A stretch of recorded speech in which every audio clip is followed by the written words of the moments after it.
There's too many manly fluids going around. What is a womanly fluid? What, breast milk?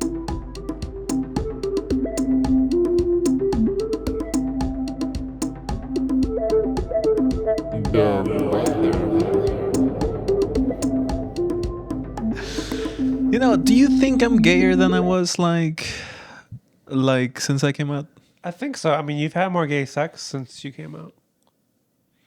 Which is like the metric, right? Like if you're not having gay sex, you're not really gay, right? I mean, I don't think that's true. I think you can be a virgin and be extremely gay. But yeah, I mean, it does help. Yeah, it's kind of like are you a sprinter if you're not sprinting? I mean, like you might think you're gay, and then you have gay sex, and you're like, you know what? Maybe I was right the first time. Maybe I actually am straight. I don't think I ever had that.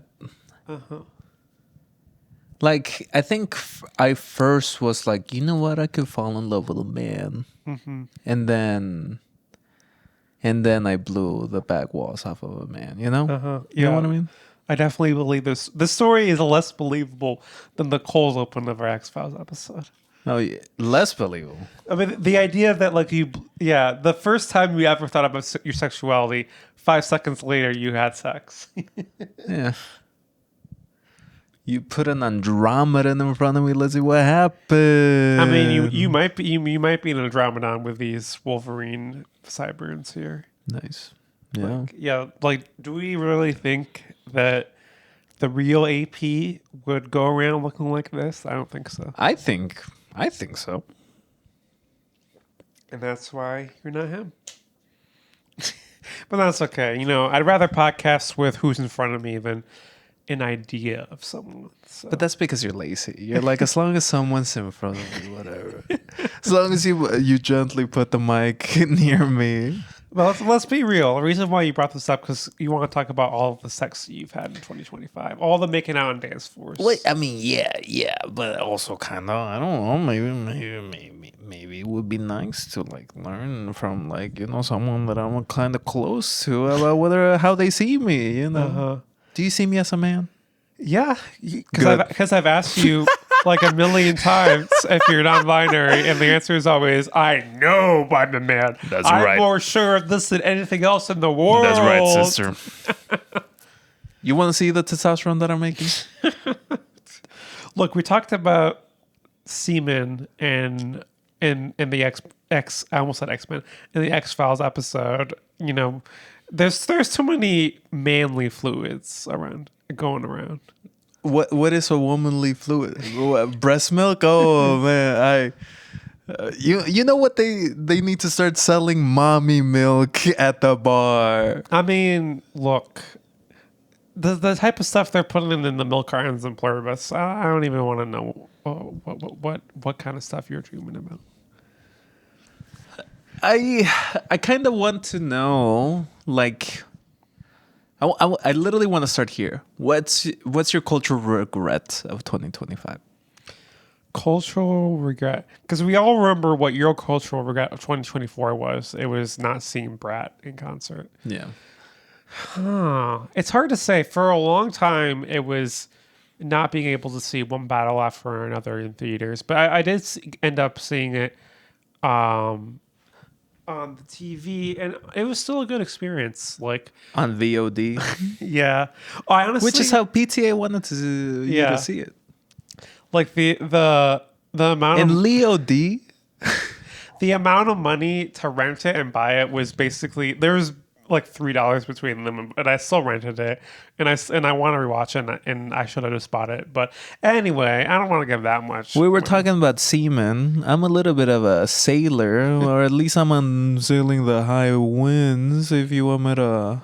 Yeah, I mean, look, I don't torrent, but for Australian Survivor, you do have to go on some shady websites. So I feel like that's the closest. Yeah, you've sent me to some of them. Yeah. I'm like, this is like videos. Like, why is it called videos? Like, what kind of other videos do they got on that website? I don't even want to know. X videos. But yeah, cultural regret. I mean,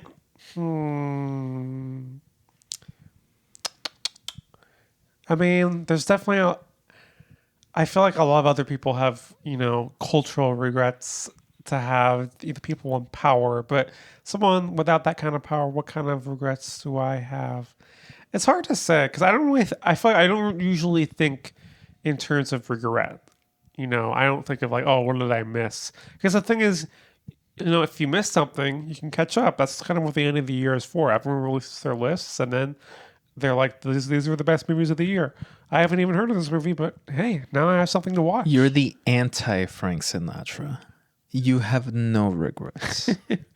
Yeah, I mean, that happens at the end of a lot of Survivor seasons where people, where they're asked if they have regrets, and they're like, no, I don't have any regrets. It doesn't matter to me that I don't win $1 million because I voted or didn't vote that way. No regrets, because that's the way I gotta live. I did overhear you say that to someone before I walked in. I didn't realize it was for you. Is that why this mirror is right here? As I thought it was for Genius cocaine. says, it's a mirror. But yeah, I mean, I feel like the reason. See, you asked this question, so now I'm curious what your cultural regret was. Not watching Kendrick Lamar at the Soldier Stadium. I am such a fool for not. So it seems like your cultural regrets are often not seeing concerts. Yeah, honestly, yeah. Which makes sense because, you can catch up on a TV show or a movie, but you can't really catch up on the concert. No. Like, maybe there'll be a concert film eventually, but it's not the same thing. Maybe another one is maybe I should have gone to Puerto Rico instead of CDMX. And see Bad Bunny? Yeah. That would have been so fun. Mm-hmm. And I am allowed in Puerto Rico. Mm-hmm. Not everyone's allowed in Puerto Rico, but some of us are. Yeah. Yeah. It is making me think of, are there any concerts? I feel like I've gotten to the point where I'm like, it's okay if I miss some concerts. I had to miss some concerts that maybe I would have liked to go to because of the surgery. But I'm at this point, I'm like, you know what? That's okay. There will be more concerts in 2026. But yeah, the Puerto Rico. You say that as if I haven't seen multiple times in your Instagram story you standing in line at some theater with the words dropouts X, Y, and Z improv. Yeah. You've still been out here. I mean, luckily we did see the Dropout improv before the surgery. I have gone to some things recently, I got to see Ben de la Creme and Jinx Monsoon live, but we got to sit. We got to sit in the Chicago theater for that. We didn't have to stand. Ooh, so moneybags over here. Well, it was my girlfriend who paid for it. But ooh, moneybags over there. Yeah, I mean, it was interesting during the show. They had a lot of advertisements for the drag pack, and they're like, clearly we got some money in here. We got to funnel this money into something good. So yeah, that's the thing about queers. They're always trying to get something out of you. Yeah, I mean, $20 usually, and good on them for that. And if you are queer and listening to this, won't you open your heart? It's a season of giving. Donate to our non-existent Patreon. There is a Venmo in the description. Why don't you pay Pygmy a little bit here? I feel like it's been a big year for the both of us, culturally.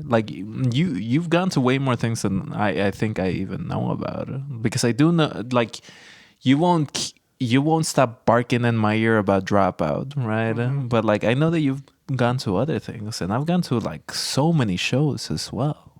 Yeah, I feel like I used to catalog my favorite albums of the year, favorite TV shows, movies, even episodes, and I kind of stopped doing that because I realized that doing all that, it kind of became work. And I was looking for this big payoff at the end. Back when Twitter wasn't accessible, I would post my list on Twitter, and I would be glued to the notifications and be like, oh, I hope that people like these lists. I hope that people interact with this. You're being performative. And people did interact with it, but then after a while, I realized it's not worth it. And luckily, I think I kind of valued like in-person socialization more in the recent years. But you asking that question makes me think. I'm like, I don't have a list of the things I've gone to this year. Do I even remember what I've gone to this year? Like, obviously, I remember. Yeah, I saw Dropout Improv Live. That was awesome. I saw Ali Beardsley do a little thing with a bunch of other queer people. That was AP fun. Beardsley. There you go. And yeah, I saw some concerts. I saw Jeff Rosenstock with my girlfriend. That was really cool. Yeah. Jeff Rosenstock and Pup at the Salt Shed. Although, admittedly, I definitely wasn't there for Pup. A lot of people were.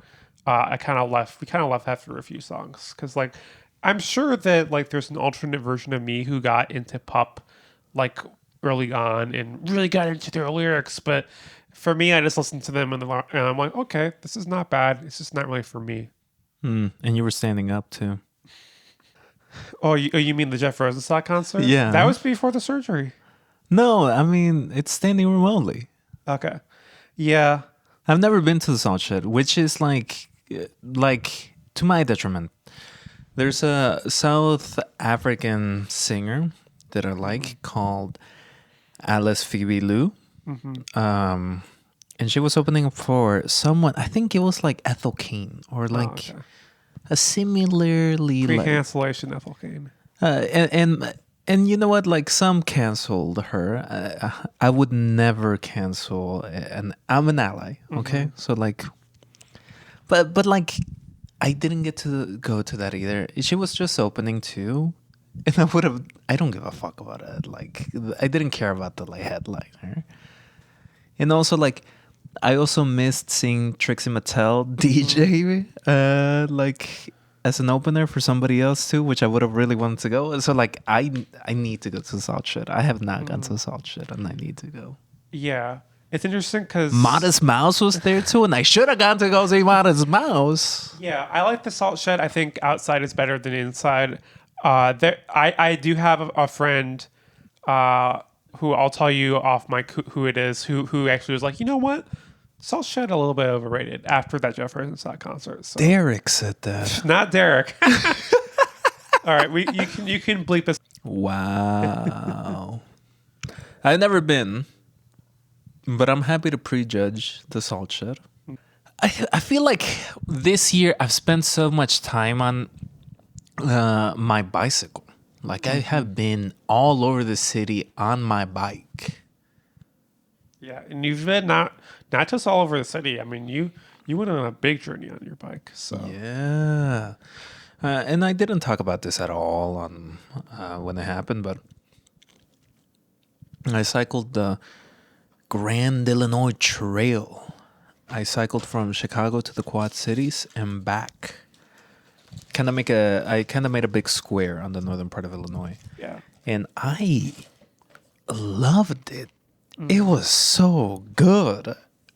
Also, this is going to be the type of episode where I'm just eating Cheez-Its and the listener has to deal with it. Which is separate from the regular episodes when I have to like mute her like mic when she's just... I mean, famously, I lived in one of the Quad Cities. I lived in Bettendorf from kindergarten through fourth grade. So I'm glad you got to bike through those. And has Bettendorf, has it lived it down? No. I love playing Super Smash Brothers there. I've never, that'd be fun for me to do one day. I haven't biked in a while, partially because of surgery, partially because I got lazy. So I'm glad at least one of us is taking advantage. I don't think I've been to literally every corner of Chicago on my bike this year, and like a lot of people like to do I'm gonna cycle the 70 neighborhoods in Chicago type thing, and to me I don't need to do that because that's just something I do. I've been from Albany Park down to the crazy 100s out all the way at Austin and down all the way at the lake shore. I've been everywhere and I loved it. Look, Marcy, can you please like tell people how nice and toned my legs are? Look, it's hard to see your legs when your button chops are right there. That's right. My legs I have strengthened my legs so much this year just because I've done just so much biking and I love it. So yeah, it sounds like Don't ever let anybody tell you that a top can't ride. yeah, your favorite cultural moment is you not looking at your phone at all. Just it's almost like you're a character in Pluribus, and you're just you're just riding from one destination to another, no screens in sight. I'm like a character in Pluribus getting talked at by a white woman. Exactly.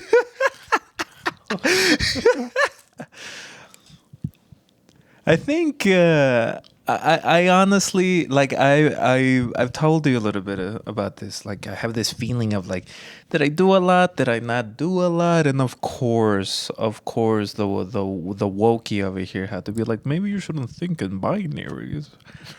Well, some of us are some of us are born in the computer. Okay, You're all zeros and ones.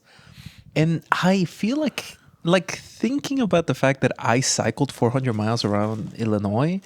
And then I did another smaller trip of only 60 miles, like over 2 days. Like that's a lot.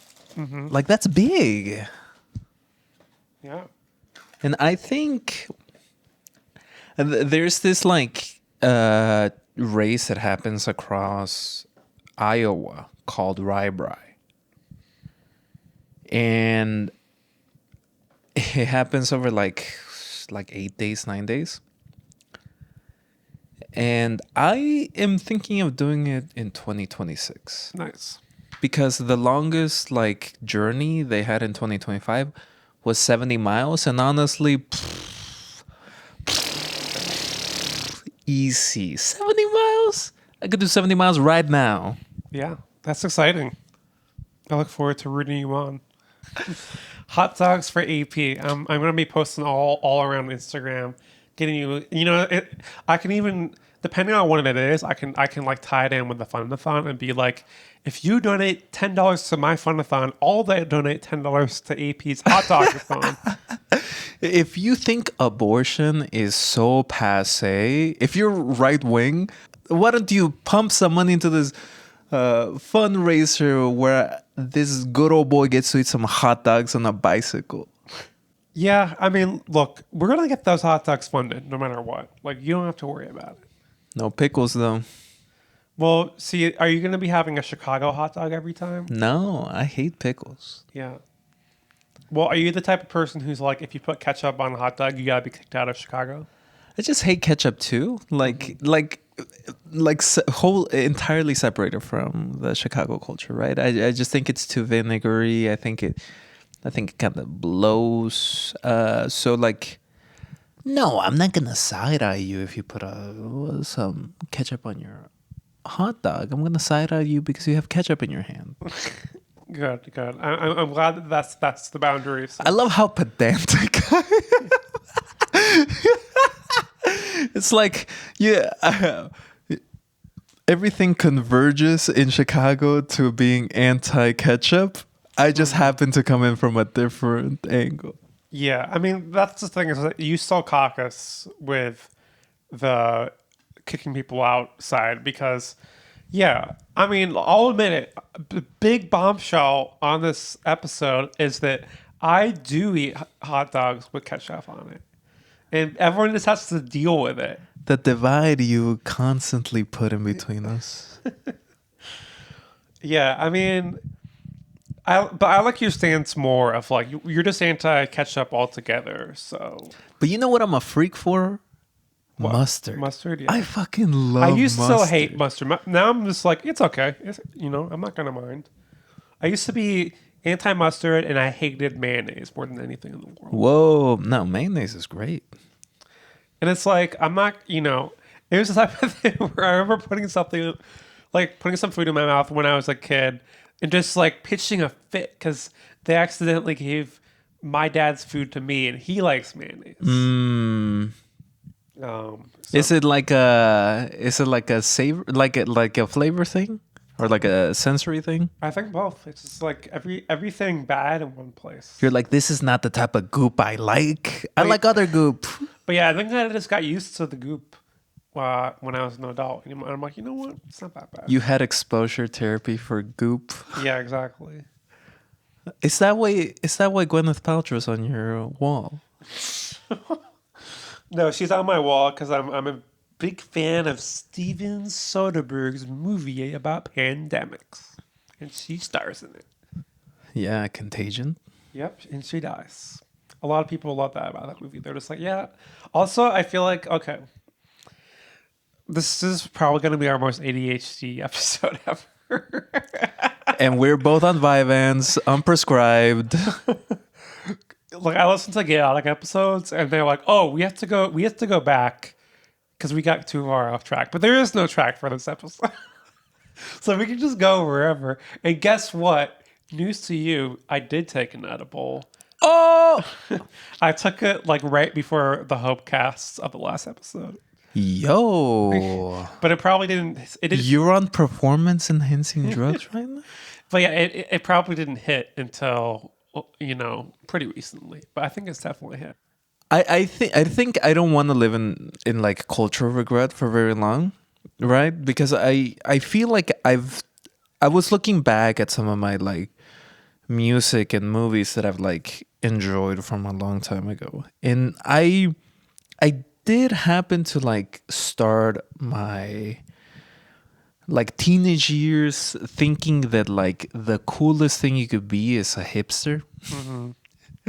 And I think I've been living under that shadow for a very long time, where I currently don't think I know anything that's happening in the mainstream. And I say that with sadness. I don't know. Like, if you told me what is like the trash, like light beer chugging country song that people love right now, I have zero clue what that is. And I feel so odd about not knowing that. It feels like I'm detached from a certain part of America. Well, that sounds hipster to me, like not knowing about like the mainstream That's stuff. what I'm saying. That's what I've been in this for too long. Well, but you could also think of it like, oh, when I was a kid, all I wanted to be a hipster, and now I've accomplished it 100%, and I'm making my child self happy, even if I'm not happy myself.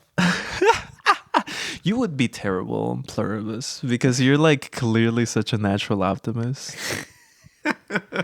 I suppose so, but Carol Circa would put an entire cop car over you. I'm really glad that she got out of the cop car in the latest episode. I was even thinking before she changed cars. I was like, okay, just get out of the cop car, please. And then she did. So You're a lesbian. This is known, right? Yeah. You're very openly lesbian. Absolutely. And you also happen to be a white blonde woman. Maybe not blonde right now, but is that your type? Are you into like blonde white women? I don't think I have one type. I think yeah. You're like, I'm into brunettes too. I mean, I don't have a type. Not like, I mean, I think I have some friends who would say I have a type, but it's not like contained. My type is like cute girls mostly, so it doesn't have to be any one hair color. Wow. This is real. This is revelatory. You like cute girls and ketchup.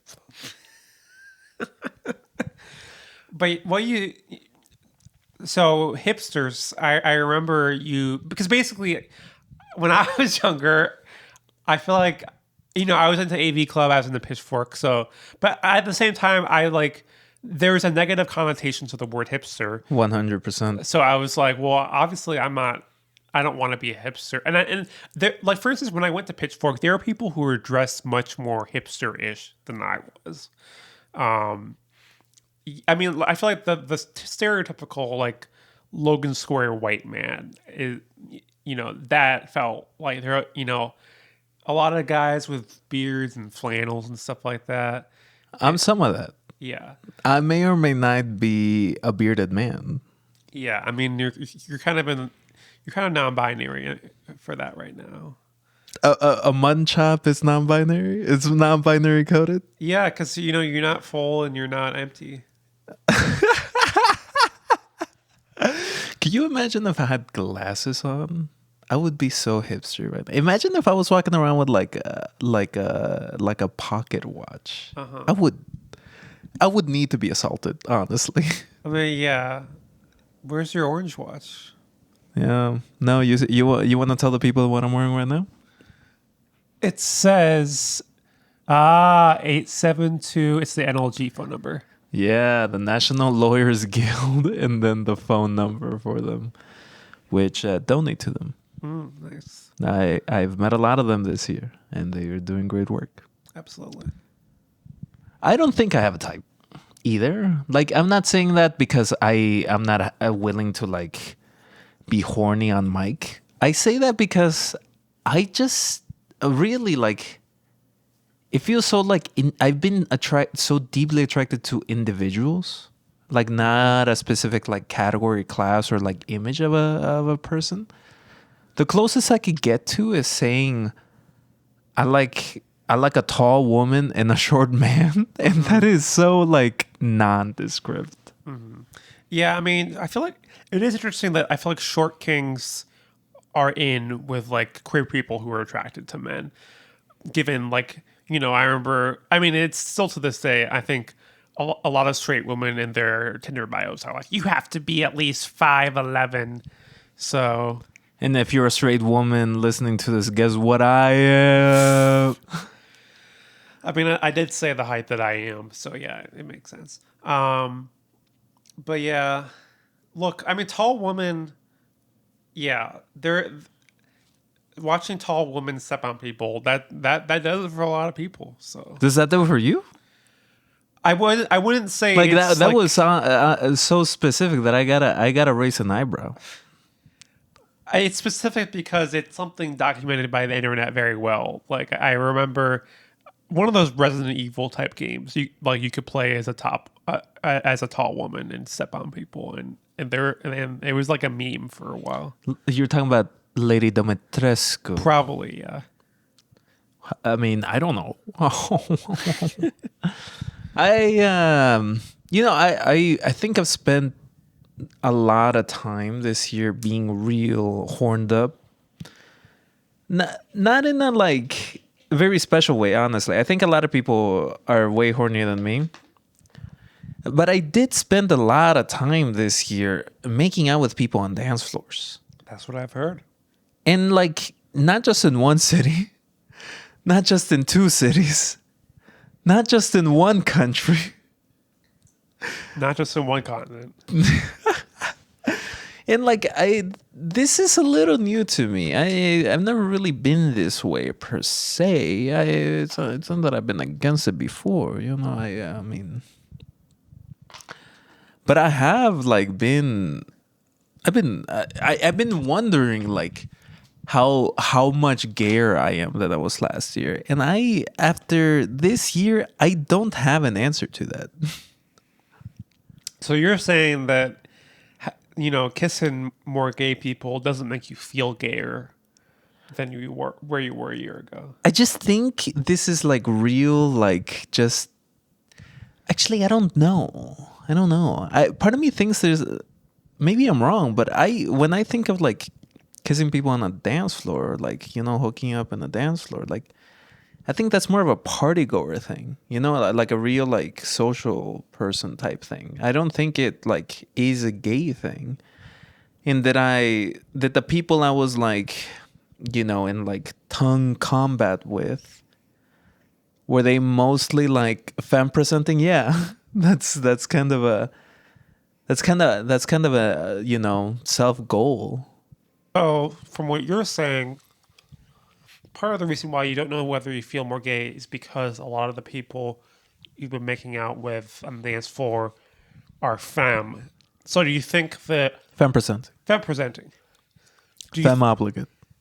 Do you think you're just more attracted to femme presenting people, or do you feel like it's harder for you to flirt with like mask presenting people. This is something I was telling someone that like I'm honestly a little nervous about being gay with more masculine presenting people because I just like I have a lot of queer friends. I don't have a lot of gay male friends. And is that my fault? Yes. Like I am very like social. I know how to go meet people, right? But I honestly get nervous.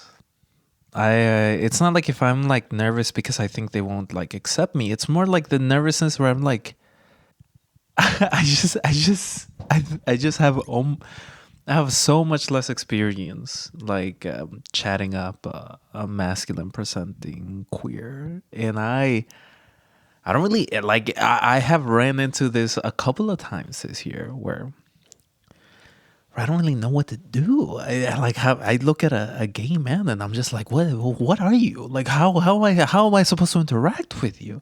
Where's the USB port for me to be able to connect to? I mean, it's in the ass, but I'm yeah. gonna write that down. Give me 1 second. What'd you say? No, keep going. Yeah. So, do you feel like this is like a fear that you want to get over, and when you do have like a positive interaction with like a gay man, do you like have like euphoria, like, oh, I did it right? Yeah, no, absolutely. There's this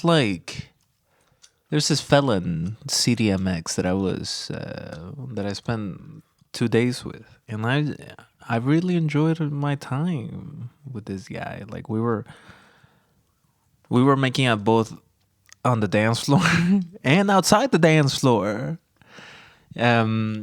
We like the first time we hung out, we spent 5 hours together, real sapphic hours, and like I wasn't thinking of them as anything other than just like this person that I was trying to like chat up. But then like I think about doing that here in Chicago, and I'm kind of like, oh, like when I get on and get off Grinder a lot, I think, and sometimes I don't really know how to feel about it, and I just don't really know like what I want out of a.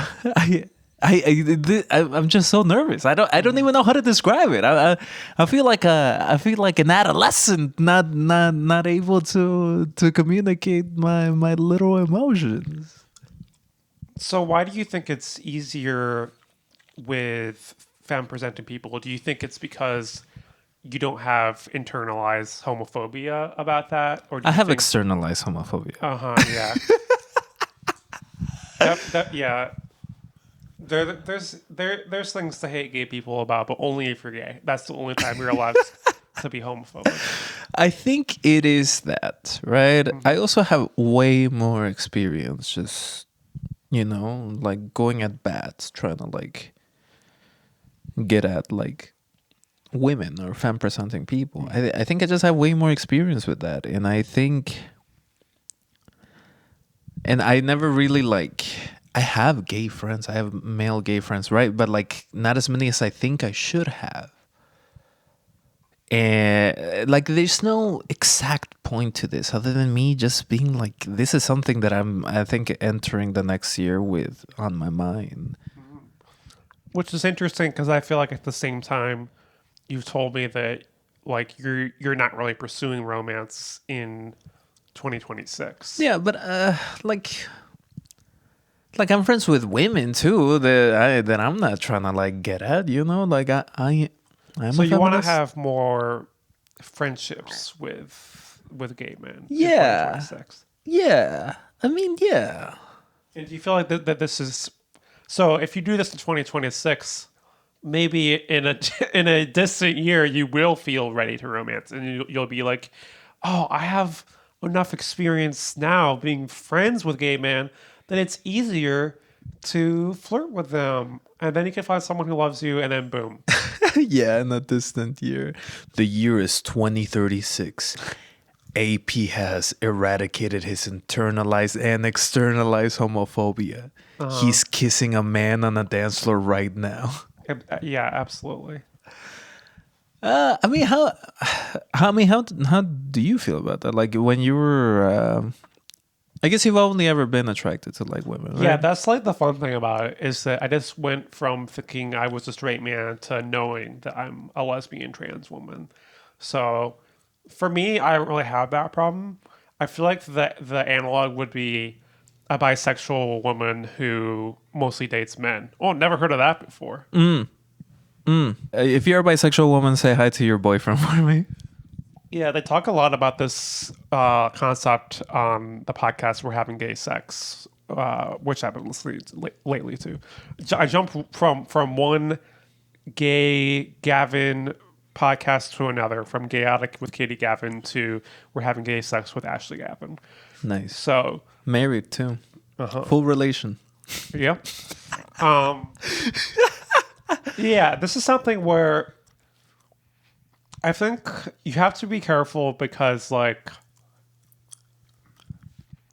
yeah, it's just a topic that you have to be careful of talking about.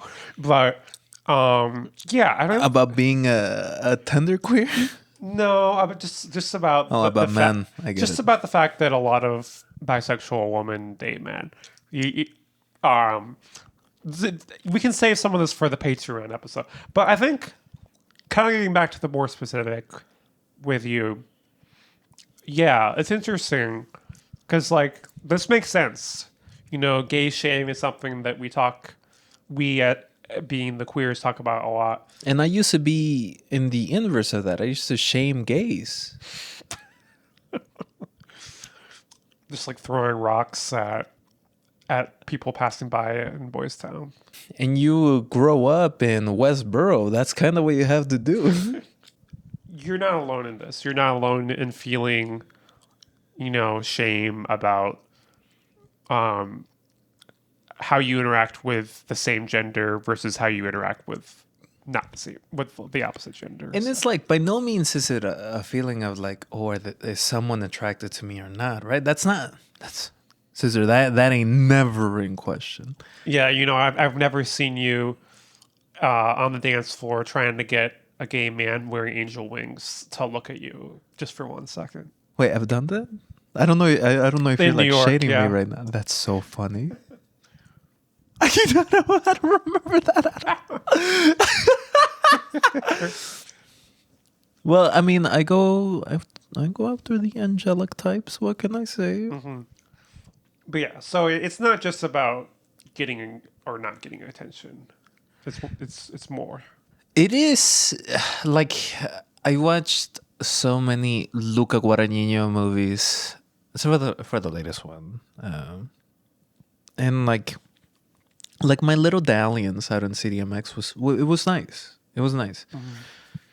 Yeah, I don't. All my like gay experiences with other men have been very like flash in the pans, which of course, you know, I mean, that happens a lot with men, right? And I really like that, even though this dude I was messing with wasn't the most like. It wasn't exactly someone I was super interested in like building something with, especially, you know, because we're like 6,000 miles away from each other. But what I do know is that it was just a good time. It was just fun to just be gay with a dude. And like, I've kind of been like the times that I've like chatted up like dudes here in Chicago, it doesn't feel the same also. And I don't really know what that means. I wonder if part of it is because you're traveling, you have fewer inhibitions, and it's kind of easier to get to that state with someone else. But when you're in Chicago, you're used to talking to people in Chicago. I don't know. I was toasted like a couple of weeks ago. I was so toasted like at a norteña dance. And I was getting slippy with it. Like I don't know if it's a question of inhibitions. I really it does. The only reason why I talk about it is because it has been on my mind. Am I queer enough? Am I? Oh no, I'm definitely queer enough. Am I gay enough? And check this out. There's no DeVry University for me to get my gay certificate.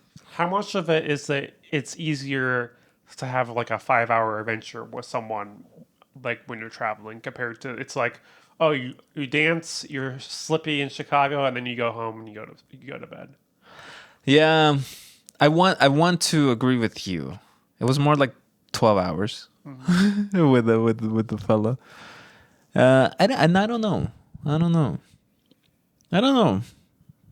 I don't know. I do think this is part of why so many queer relationships are long distance relationships because, like, you meet someone in another town, and then you try to keep in touch, and you're like, oh, when am I going to see you again? And it's so, and it's so hard. But because that spark, that spark is something that you want to cling on to. So, but I mean, I'm kind of anti long distance relationships for myself, so it would be hard for me to like recommend it. I'm also anti long distance Yeah. relationship. I don't get it. It's not for me. And I'm very much on the like intellectual like side of the relationship needs to be like it's very important for me. But no, I could never like might as well date ChatGPT. Might as well have e-sex with Google Gemini. Yeah, I mean, now I'm just oh my god, I need to get pluribus out of my brain. Pluribus, pluribus, pluribusy. No more pluribusy in my brain.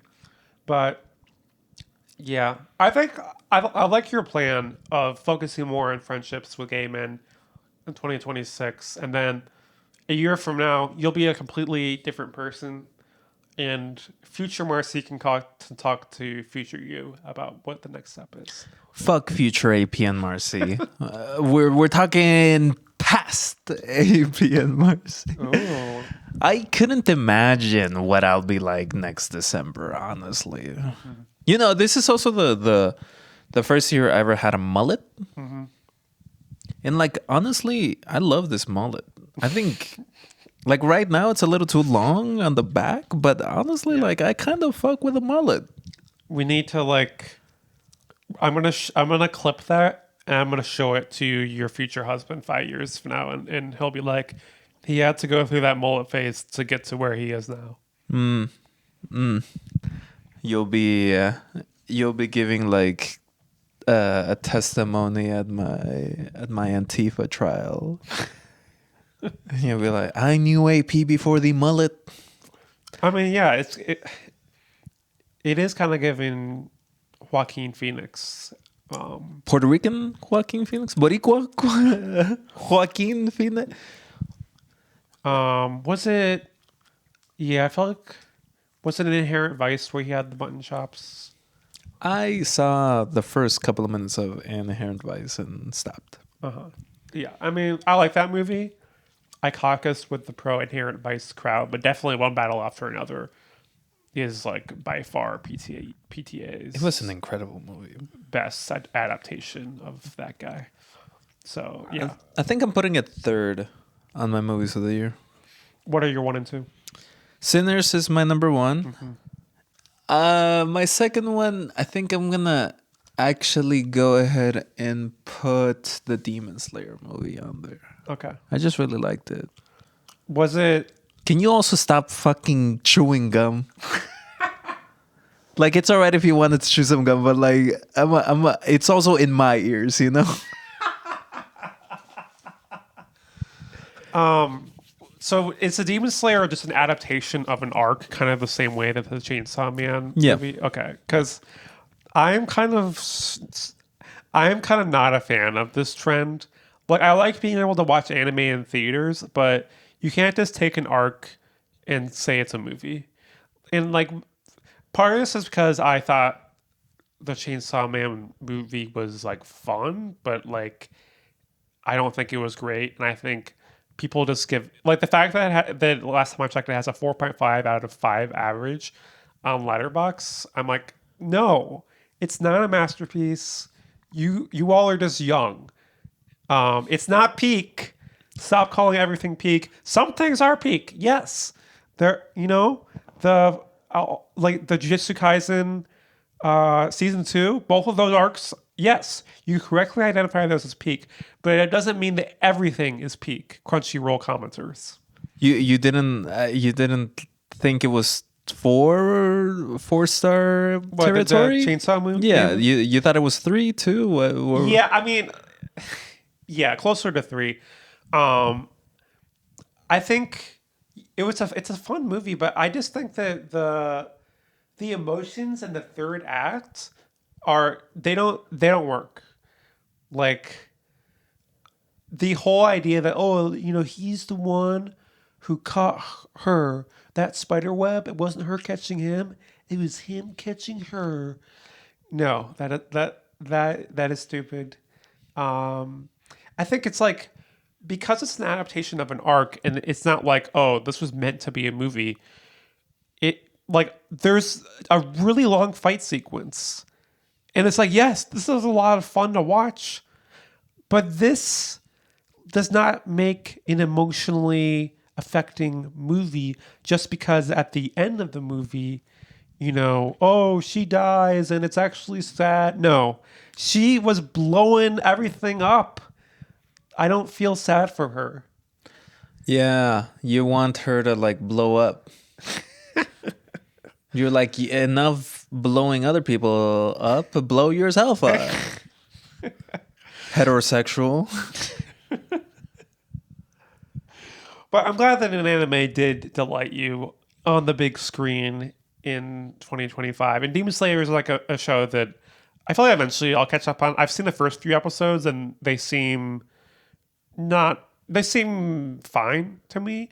It just feels like more of the same to me, but I probably need to keep watching to get to the really good stuff. I haven't seen the Chainsaw movie. And like it didn't like season 1 I enjoyed. But seeing I didn't really care to go see it on theaters. I haven't seen the JJK movie either. I'll watch it when it comes. The thing about this is none of these are really movies. Like, whoa. Like we're going to get to see the Carol Circus coming out. We're going to get to see the Culling arc when it makes it to Crunchyroll. They put the first it's a previous arc re-edited and they put 2 episodes of TV that are new at the end. That is not a movie. We are losing what being a movie is. And I get it. This is how you make money, right? Like put it in theaters. People are going to want to watch it. I get that. But can we not call it a movie? This is partially Letterboxd's fault. Is that they even have because they started putting like mini series on there, and then it's like suddenly everything's a movie. But no. Everything's a movie. I want to be on Letterboxd so badly. I want to be able to like keep up with what like my movie queers are like snooping around in.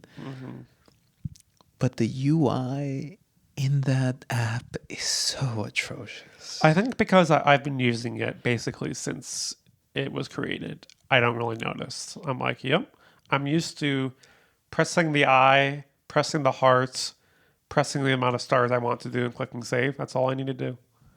Well, some of us are not high-minded movie geniuses. Some of us maybe just want less buttons on screen and less.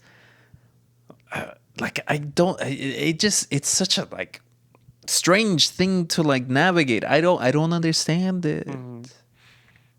Yeah, I do. I'm an old man. I do think it's. I always get annoyed when I'm like trying to figure out how to add someone as like a friend or a follower or whatever it is on that because like when you try to search, it's easier to like do nuclear fusion. I swear. Well, I'm like, no, I don't want to search for a movie with this name. I want to search for a username. So yeah, I do get annoyed when I feel like StoryGraph might be similar. A lot of the apps they just make it hard to like befriend someone. So I think the theme of 2026 for me is going to be Reignition. I've like famously had a year of romance. I had a year of rejuvenation. So ours have been important to me, and I imagine like a lighter in it just being you strike the lighter and then pops up the fire. Reignition. Um, I'm it's What are you burning? I'm Who are you burning. burning? Joan of Arc who? Well, okay, so basically, it's gonna be over 3 months since my surgery. Like I'm already, as you kind of reference, able to kind of get out there a bit, but I think there's gonna be, I think, a little bit of a reset after the holidays are over for me. Like I'm obviously gonna have to play it by ear because if my body tells me I need to rest, that means I need to rest. But I think I'm gonna be going to more events in 2026. Um, yeah, I feel like I haven't talked a lot about the fact that I did an improv class on this podcast, but I'm gonna get back into improv since I took a break because of the surgery. So that'll be exciting, and I'll be able to do multiple in a row, like multiple semesters or whatever the hell they call them in the row. So that'll be good. You think next year you'll be questioning yourself, like, am I improv enough? No.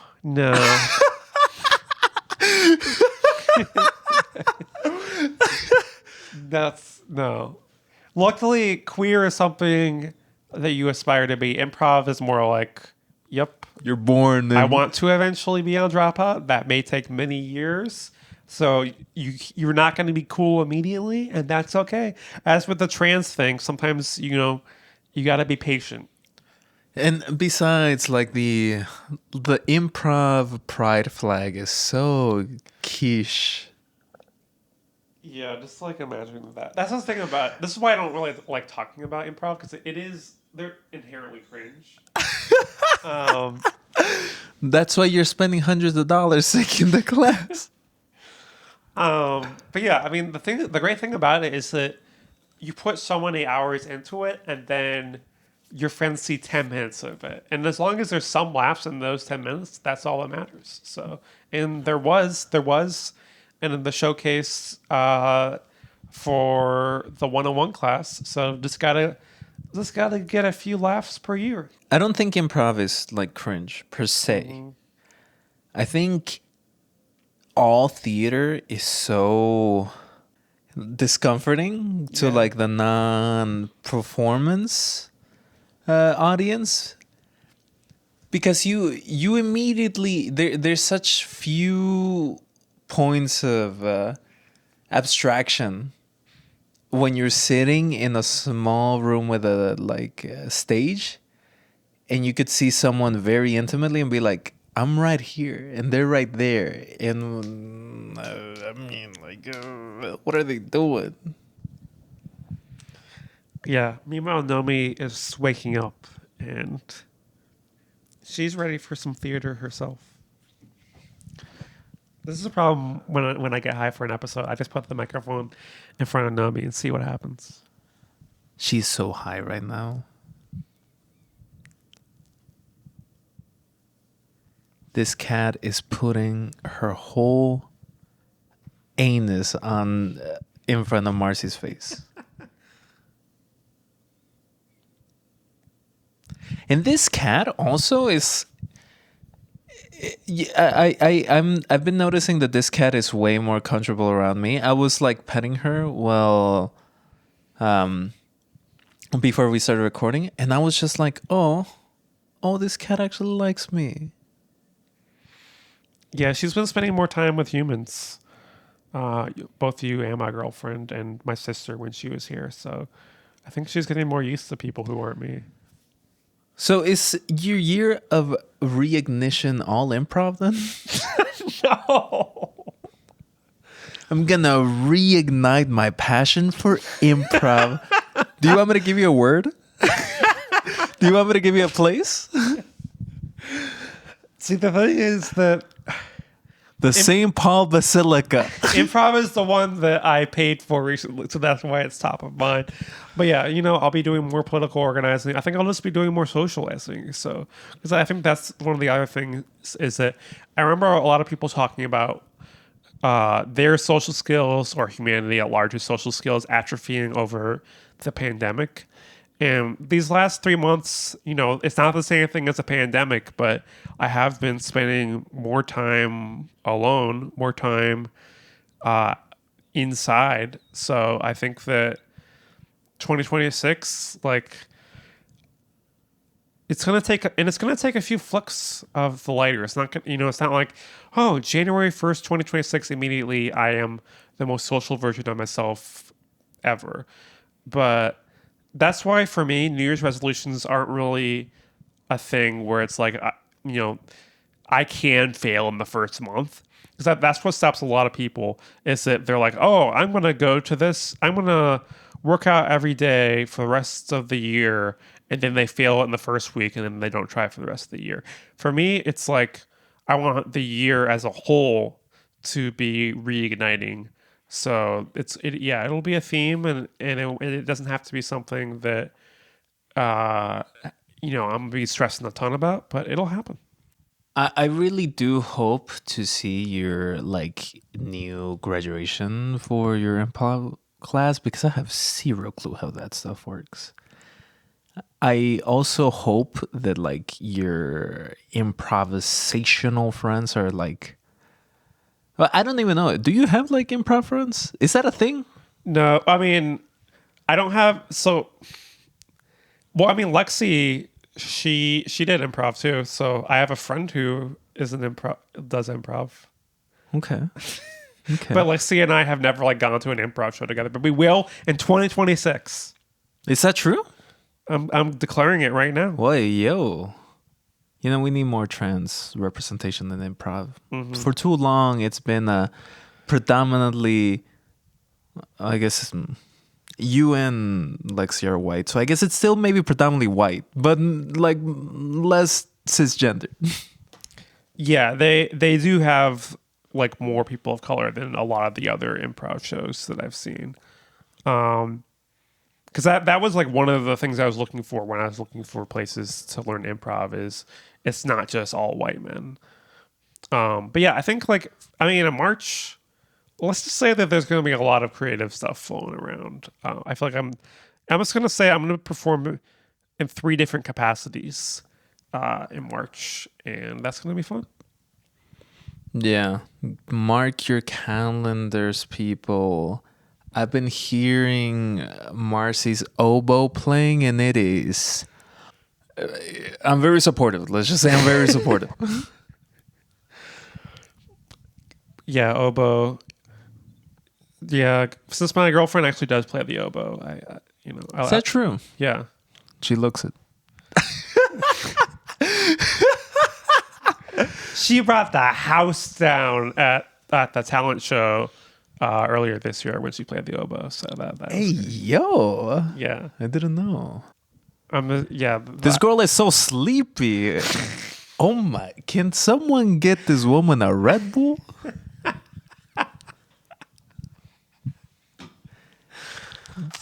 This woman is so high. She is trying to get off the clock early. She just looked at the recording device and it's over an hour, so it's not early. Except she took a 15-minute break. She took a 15-minute. Wait a minute. That was in between recordings. You ran to the bathroom. That wasn't 15 minutes. You ran to the bathroom to drop a stinky one. Marcy's back after her 3rd emergency bathroom break, where right now I have a clothespin on my nose, dropping stinkers over here. So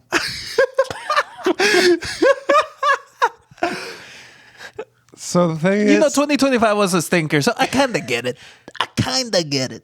More reps are required That's all I'm gonna say. Post surgery. All right. So yeah, basically, know me. How is your 2026 going to be? I think her licking her lips means that she's not going to change anything. She's already perfect. She doesn't need any plans, any resolutions, any. She doesn't need to worry about regrets. She's just like, this is all we need. And love is all we need. I suppose so. I think some British people said that. Mm-hmm. I don't know what my 2026 is going to be about. What I do know is that I'm going to live through it. True. I am going to live right through it. I have been dancing in between the raindrops of misfortune, oddities, absurdity, and lust. I think if this episode is any indication of that, I think I'm gonna continue to do that in 2026. Not a single drop on me in 2025, and I think in 2026 I'm gonna stay dry. Yeah, I'm glad that you admit that you're not actually changing anything you're doing in 2026. Same thing that happened in 2025 is gonna. Yeah, exactly. That's right. Exactly. I'm taking this a moment, and I will use it in the future. I will say, listener out in listener land, 2026 is gonna be a big year. Both Marcy and I, we were brought low. We were taken down a notch. We were humbled. Got up in space, out in the nebulas. She was like, these two little queens. They're too powerful. They're too strong. They're developing a backbone, a front bone, a top bone, and a bottom bone, and we have to bring them down. This is a funny metaphor because I planned mine and you didn't plan yours. So I feel like if this is true, that means that God answers to me. I planned my top bone. I don't know what you're talking about. And 2026 is gonna be a year where we're gonna both open up our bone wings and fly. Mm-hmm. And I'm excited for you to see that. 2026 might be one for the years to come, for the decades to come, for the centuries to come. You've heard of Marxist, Leninist, Maoist. Get ready to add another M and maybe an A and a P after that. Math. We're one letter away from a yeah song. Yeah. Thank you for listening. 2025. It's a big year. Any final thoughts on this year? Final thoughts are that, we're not doing Hopecast this episode because this entire episode has been a Hopecast. Even when we're not talking about the future, because we never stop having hope. Yeah.